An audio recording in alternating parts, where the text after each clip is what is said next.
Hello, my name is Blake Martin. I am a fashion show producer, model developer, and overall fashion creative hailing from Chicago, Illinois. You a little nervous? I am. Why are you nervous about the interview? I get nervous anytime I have to speak about myself.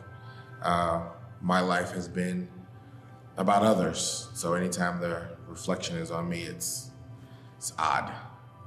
Do you kind of get uncomfortable with attention sometimes? Very much. My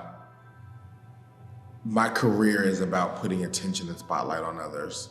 And so at this place in my life, I'm just not used to it anymore. So it's odd for me.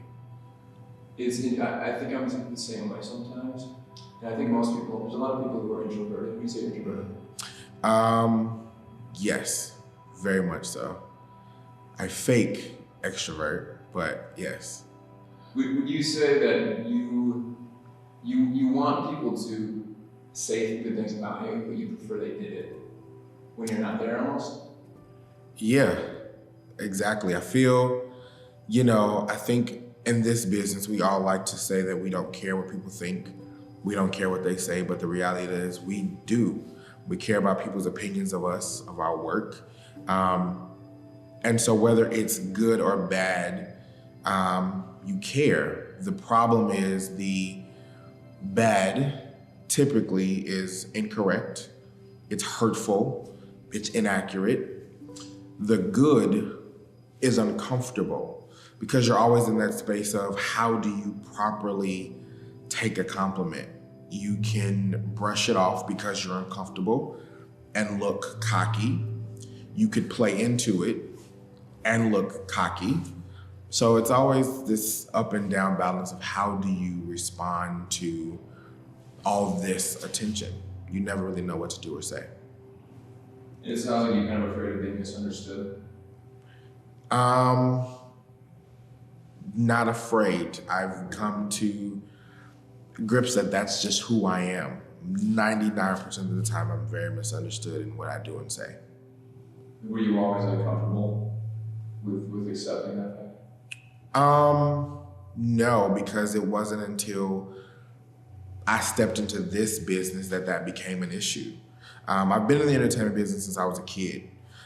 So touring around the world as a talent is different from being a producer. As a talent, no one has to understand you because the reality is no one cares. You're there to do a job, perform. No one really cares about your thoughts or your feelings. As a producer, it's kind of flipped. And I've noticed that my methods are typically misunderstood and my real message sometimes is just never conveyed properly. What are your methods? Well, I come from a high school background of being an athlete, being a track star and a cheerleader and being one of the best in state in cheerleading. I came from a coach who was loving, caring, nurturing, but she was a coach in every instance of the word. She was gonna push you. She was gonna push you to your limits. When you messed up, she was very vocal about it. When you had a bad day, she was very vocal about it, but it pushed us to be the absolute best that we could. Being a talent on tour with major artists or performers, as a dancer, you're kind of at the bottom of this pool. Come in, do your job, shut up, go home. So on one hand, when I am with a talent and it's my job to coach or nurture or help you progress, I kind of take on who my coaches were to me.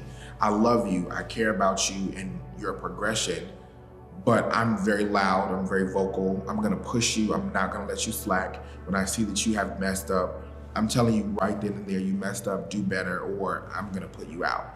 But it's not because I don't care, it's the opposite. I wanna make you great, and sometimes you need someone to push you hard. So I'm that tough love kind of parent. When it comes to dealing with talent, being in the industry and understanding that as a talent, it's your job to just be in the room, not to think, not to talk, not to give an opinion, just be in the room. I kind of also put that expectation onto my talent because I know that's what the industry expects. So a lot of times when I'm dealing with talent who are unfamiliar with the real business, my methods come off as just being an asshole when I'm trying to truly prepare you for what this business is going to expect from you. That takes a lot of growing into that role. So when you're in that role, you kind of have to accept that people aren't going to like you, Yes. regardless of if those are your intentions or not. Right. You always been comfortable accepting that in a role like the role that you're coaching at? Absolutely not, because, you know, I am that person who, when I was a kid, I was the life of the party. Everyone loved me. My home was the home that everyone came to. My mother was a teacher and a principal in my school district, so everyone knew us. We had that kind of communal family type environment. Going into high school, being captain of cheerleading team, running track, being captain of the debate team, editor of the newspaper, president of African American Culture Club, I was the person everyone liked. There was no one who at that time could say they disliked me. In college, kind of the same thing. So then I step into this role and you instantly get people disliking you just because of who you are, or just because you're successful, or just because you did a good job. It's extremely uncomfortable for me.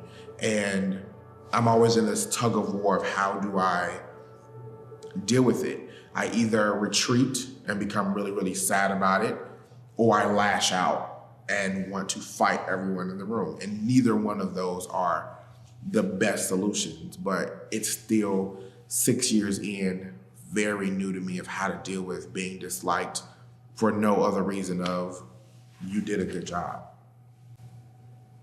I'm the same way, and that's the hardest part sometimes. If someone were to not like me for a valid reason, I'd be like, okay, I did do X, Y, and Z. Right. But it's that misunderstanding that's hard to accept. And it does, as you get older, so when I was younger, I was the same way. And I really wanted people to, I wouldn't desperately go out of my way to get people like me, but I wanted people to at least not only not talk shit about me, but hopefully say good things. Right. But yeah, you have to grow into that position where you have to just accept that people aren't going to always understand your intentions. And then when you were growing up, do you remember why you kind of wanted that? I think sometimes, for me, I remember I would always get very upset when an adult would get mad at me, yell at me, or always cry every time they raised their voice. And I feel like that may have had some part of me thinking they didn't like me. And is there something you can recall that makes you think that that's probably why I felt that need? I think it's just growing up with the mother that I had. I mean, she was the person that everyone loved. And so I kind of just fell into that. I mean, my mother has been passed away 3 years now to this month. And to this day, I'll meet someone and say, wow, that was your mother. She changed my life. She was the best person I've ever met. She was a god to me.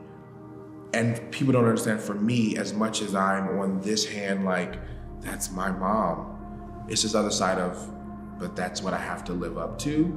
That's very, very difficult. And I think what's the most difficult for me in the business is breaking down people's intentions. If you don't like me, essentially I'm okay with that. The problem is in being in this role, because I provide opportunities, because I provide coaching, because I provide mentoring, you have a lot of individuals who don't like you, but based off your opportunities will say to you, I love you. And you never really know ever who is a true, genuine person and who is a snake that's faking. And so you go through the business always terrified, because I say to myself, I don't want to treat the people who are genuine about me poorly because of my fear, but I also don't want to give the people who are snakes all of me. But you never really know who is who. And it's very difficult to navigate the world with such fear. And prior to 3 years ago, I didn't care. You know, my mother and I'm an only child, so it was kind of the two amigos. And so I always was like, if you don't like me, if you don't care for me, I really don't care, because there's this other individual who supports me, loves me, has my back. And the moment that she passed away, I kind of became alone. I kind of became in this universe by myself. And so everyone I meet instantly has to play a pivotal role for me, because I am one of 6 children. I'm the only child of my mother's who lived past the age of 2. My biological father died a week before I was born. My father figure died a year or so after my mom. And I have no other family. So people who come into my life in this business instantly have to play an important role for me, because if you're in my space, I consider you my family. And sometimes when you have those people with not pure intentions and you consider them family, the punch for me is a little bit harder than just, oh, you don't like me. It literally feels like the death of a funeral of a family member to me sometimes. When did you have that realization of the kind of totality of I think I have it on a daily basis. I think the first moment that it became real was my very first fashion show after her death, which was her tribute show. And so often in productions, whether it be the models, designers, whomever, you have your supporters there for you. And I have a fan base, if you want to call it that, so I know people come in support of me. But it was the first time after her death I realized that there's no one in the room here specifically for me. There's no one in the room that's only here for me. And that became super difficult to know that I navigate through this space alone. It becomes relevant every holiday. Every time I get a major sponsor or major celebrity endorsement or just something exciting, there's not that one person I can call and say, you will be excited for me. And that's difficult sometimes. That's something that I don't understand about, but it's kind of a line. There are people who kind of they break off from their family, they do their family, but it's broken off to the point that there is no relationship there. It's very rare, and it's going to take a lot to go there. And I've always been afraid that it's something that I would feel when I was older, but particularly, as a gay man, it's hard to envision you kind of extending your family directly too in a way that you might want to. It's kind of one of those situations that I always thought that life would replace, if you will. So prior to my mother's death, I was in a great relationship. And I knew my mother was dying. I knew that I didn't have much longer. But I was in this great relationship and we just knew we were gonna get married. And I always said to myself, this was the world, God, the universe replacing for me. They knew that something was gonna get taken away. So they replaced it for me so that I wasn't alone. And shortly after my mother's passing, because I was so mentally jacked, that relationship ended. And it confused me because I always wondered, what about my replacement? You know what I mean? And so I think what's fearful is that when you have family and you fight and you bicker and you go through turmoil, at the end of the day, you're still family. And not having that, you realize that there is nothing bounding anyone to me. There is nothing making you come back. Even great friends of mine who I know love me without a shadow of a doubt, it's like, if we get into an argument deep enough, you could realistically walk away and never come back. And that's really, really scary, to know that I'm kind of navigating through the world alone, you know, because I don't have children, I'm not married. So there's nobody that I could say, after the dust settles, I'll still see you there. I don't have that. It's frightening. Now, does that affect you in romantic relationships, knowing that the other person might have a family that they can go fall back to? You know, you're actively trying to replace that while you're in relationships sometimes. Absolutely, because I'm either one of two people in a relationship. I'm either moving extremely fast because I'm seeking that replacement, or I'm moving extremely slow because I don't want the disappointment. So I'm never getting that balance of, what is this? Who is this? What does this feel like? I'm instantly like, I feel like on first dates, I imagine the rest of my life. Can I see you with me forever? And sometimes that fairy tale is destructive, because I either talk myself out of the situation or I look like the crazy person. Because 4 dates in, I'm like, so what are we doing? Is this a thing or not? So it's, you know, it's a struggle, the balance for me. Have you noticed a pattern in how relationships end for you? Do you think sometimes it typically can be rooted in some of that? Absolutely, and I think sadly I have so many different layers in romantic relationships, even outside of the attachment piece. In high school, when I first came out to my mom, she was very unaware of how to deal with it. And so I was lucky enough that she wasn't one of those parents who tried to de-gay me, but she did send me to some support groups to try to figure out myself and what this was. And I had a mentor who kind of took me under his wing. He was a gay man. And he was like, I'm gonna teach you what it is to be in this lifestyle while helping your mother through her thoughts and all of that. And he ended up raping me my sophomore year of high school. And that was my first sexual experience ever. And I have not, 17 years later, been able to work through that trauma, unfortunately.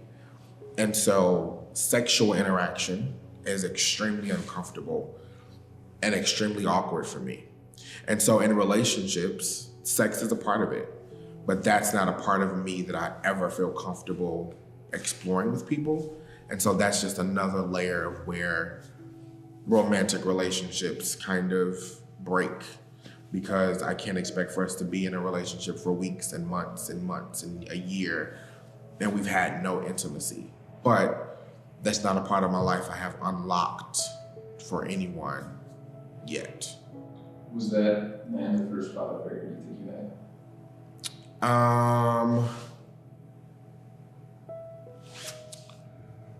Probably. I had a father growing up, a father figure, if you will, but he was amazing to me. I don't want to ever discredit what he did for me, but he was a provider. I needed something. He was always the person who got me any and everything that I wanted.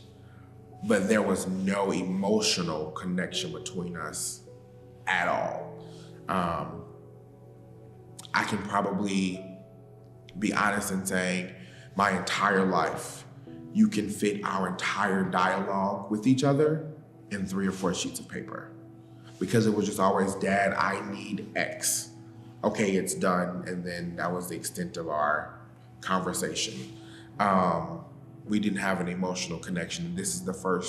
He was the first man who made me feel like he was invested in me as a person. And I think I let my guard down with him and allowed myself to become violated. And in high school, when it happened, it wasn't a big deal. It happened, I reported it, we had a trial, he went to jail, end of story. It wasn't until after college that I realized, this is still a thing for me, but I haven't unpacked yet. And I don't know what it is going to entail to unpack that, but it's a struggle in my relationships. How quickly did you trust him? Immediately, because I feel, in 2019, there are so many amazing, prominent figures who are openly gay that you can look at as role models. In 1999, we didn't have that. So he was the first person that I said, wow, there's another person that looks like me and has the same thoughts as me. He's amazing. And I trusted him because it was that awkward moment when you feel like I'm looking at myself in the future.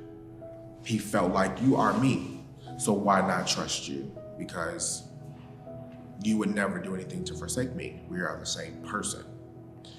And a naive, high schooler thinks that. Have you ever talked about the actual event that's happened?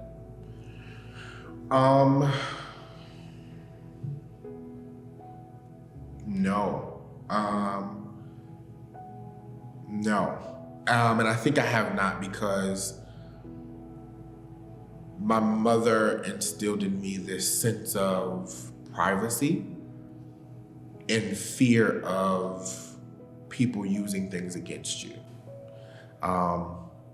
My mother was an amazing person, but she went through a lot in her life.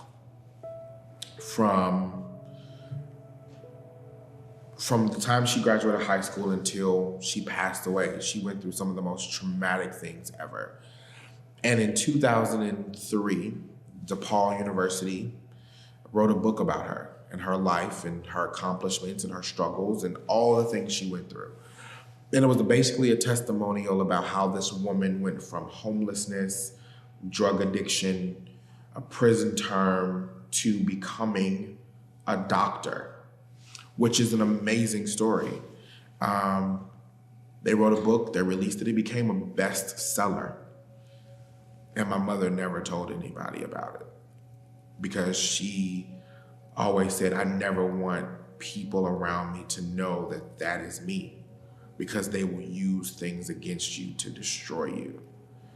So I think I just kind of learned your deepest, darkest moments, never reveal them, because people will try to crush you with them. Do you believe that, or do you think sometimes that she may have had personal experience?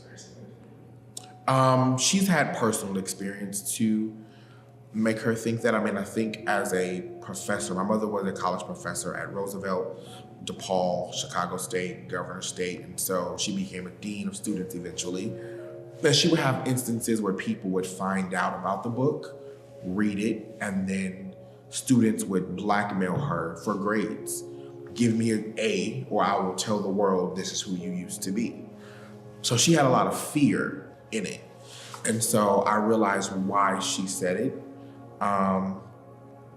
But I'm always in that middle ground because a part of me wants to share my story to help someone. And then another part of me is always in fear of, what if I share the wrong story at the wrong time? And it does do exactly what she says, and it destroys me. Is there a part of that story that you might feel guilty about?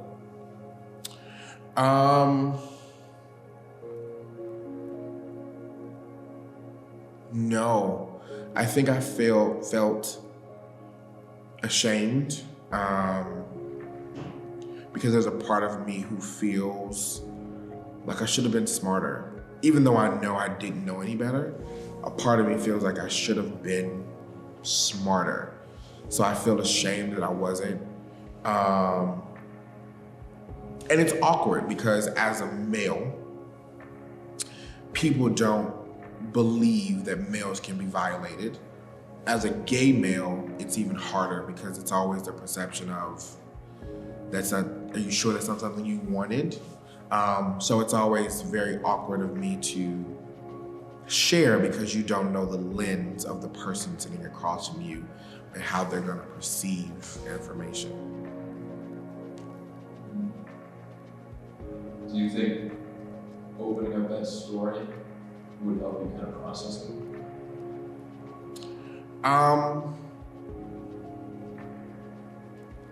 Possibly.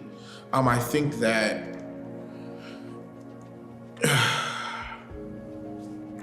it's awkward because I know that it's gonna take therapy to process it properly, but also understanding and growing up in a household where both your parents were psychologists. It's also like, I grew up in this environment. I don't want to be analyzed ever again in my life because that's what my daily life was. We were always talking about feelings and how does this process to this and how does A get you to Z and break things down. And at some point you're like, I've been analyzed since I was born. I don't want to be analyzed by anyone else ever again. So I also avoid therapy like the plague. And I know that's bad, but it's the truth. Maybe the wrong reason? No, I believe in the therapeutic process. But I think the God honest truth is that I was cultivated in an environment where I am secondary, and in a positive way. My mother being a teacher, her daily life was about her students. How does she make them better? How does she improve them? How does she bring joy to them? As her child, that's all she ever cared about was me. How does she make me better? How does she do for me? When my mother found out she had cancer, I remember her coming out of the doctor's office in a pool of tears. And when she told me she had cancer, the first thing she said was, "What are you gonna do without me?" She couldn't process that she was dying because she just worried about me. And so in my daily life, I go through life asking myself, how can I leave out of my door and make their lives better? How can I make the models around me, their lives better, help them get further in their career? Or how can I make people better? And all of the bullshit that I go through that I have to process, I'll process it when I process it. I'll get around to it when I get around to it because I have a work to do that's more important than my own nonsense. Do you think sometimes that the work you're doing is part of it is allowing you to put it off intentionally? Absolutely. Absolutely. I think that I am a workaholic because I don't want to deal with certain things. And I've always been like that, you know what I mean? Like in high school, and don't get me wrong, I had the most amazing mom that I think God ever created. but being a doctor and a teacher kept her very busy. So in turn, I just joined every club and every sports team that I could to keep myself busy so that I wouldn't have to process she was busy. And, you know, growing up in college, I kind of did the same thing of keep yourself busy and you won't have to worry about being single or all these other things. And now as an adult, I just pile on as many activities and work projects as I can to not have time to focus on what I do not have. Do you find it hard to be alone in your own thoughts? Because sometimes that drives you to start addressing these things. I don't find it hard to be, I don't find it hard to be alone. I find it hard to be alone and unoccupied. I'm in a space of, if you told me I have a free day, absolutely nothing to do, just relax, I'm gonna go insane. Like, I need something to do. I can't just relax and watch TV for a day. I have to work on something. I have to do something in order to keep my mind busy, because my idle mind is an uncomfortable space, because my whole life, my mind has never been able to be idle. So left alone in a comfortable, relaxing, nothing to do time frame is like unfamiliar territory for me. Do you find it hard to just clear your mind in that sense, and you start to, does the anxiety kind of force you to kind of move on to something new to get your mind away from those idle thoughts? Yeah, I think that, you know, one of the great things about my God-given talents is that I'm just naturally creative. So if I have a time frame where I have nothing to do, I'm gonna create something.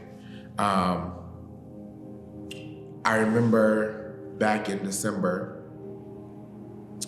I had a really, really sad moment because the holidays are very rough for me, being alone. And I had a moment where I was spiraling in my thoughts. And I said I needed to do something to switch that up. And instantly I birthed a hat collection in memory of my mother. And I'm proud of it. It's doing very, very well. But it came from a place of, I don't want to be alone with these thoughts, so I need to put the energy into something else. And it's been amazing for me because it stops me from doing destructive behavior, but at the same time, it also prevents me from, you know, processing what is happening. What are your thoughts when you think about the future as a goal? You can't do some of these things. You kind of, I mean, have a lot of time. You kind of have to provide yourself. I don't ever see that being a day, because I just don't. And it could be because that's just not what I saw. You know, I think a lot of things that we go through as an adult is a depiction of our childhood. And I saw both my parents every single day wake up, get breakfast, prepare lesson plans, go teach, come home, study, work on another one of their degrees, go back, teach another class, get in bed with textbooks to study or to create a lesson plan. It was always, you're always busy. That's all that I know. You know what I mean? Like, I was receiving degrees in the mail that my mother received after she had died. Because she just, how many degrees were you working on at one time? But she was working on multiple doctorates. She was just always busy until the day that she died. So that's all that I know. The day that she died was the 4th of July. And I got a call from her school saying, it's the 4th of July. School is closed. And your mother is here trying to prepare lesson plans. But we can tell she's not doing well. We walked in the bathroom and she was on the floor in the bathroom, unresponsive. And we asked, like, why are you here? And she said, because I just have things to do. And she died hours later.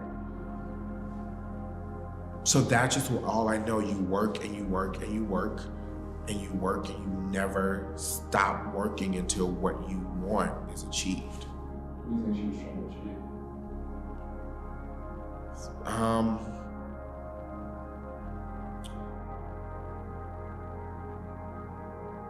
Validation. You know, again, my mother left home at 17. She graduated high school. And the day she graduated high school, at her party, said, I'm moving to Chicago tonight, bye, and never went back. And she went through homelessness, being hungry, prostitution, drug addiction. She went to prison for a number of years. And she went through all of that and became a woman who had 6 master's degrees, 2 doctorate degrees, and was a dean of students at several universities. That's an amazing testimony, but I think she was always in the space of proving to people, I can do it all.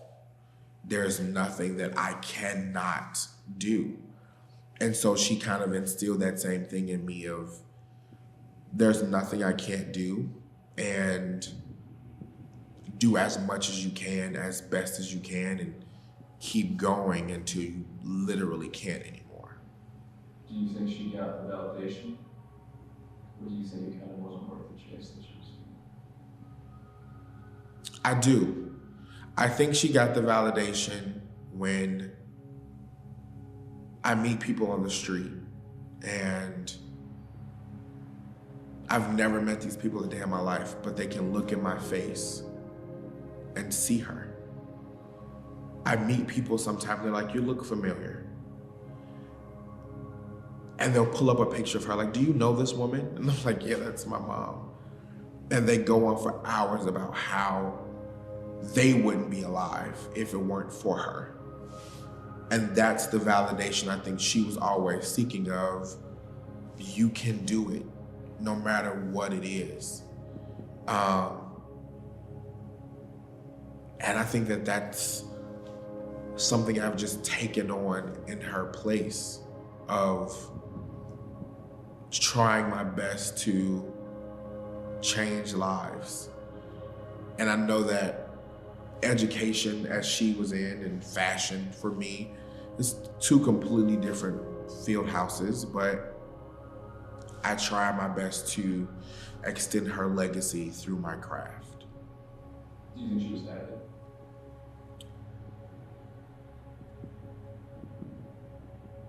In the end, no. Because there was nothing that my mother ever tackled, ever, that she couldn't overcome, ever.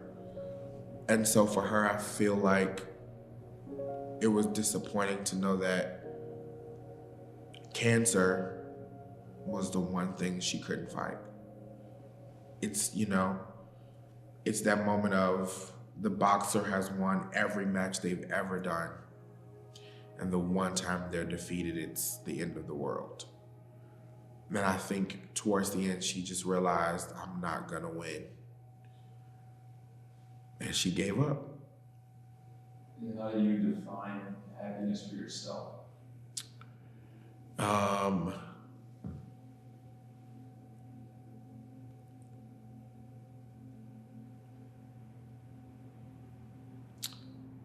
I think I'm most happy when I have made others happy. I think I'm most happy when I can make someone's dreams come true. I'm most happy when I can see someone achieve something that they never thought was possible. I am most happy when people get a little bit closer to their destiny because of me. That's when I feel the most alive.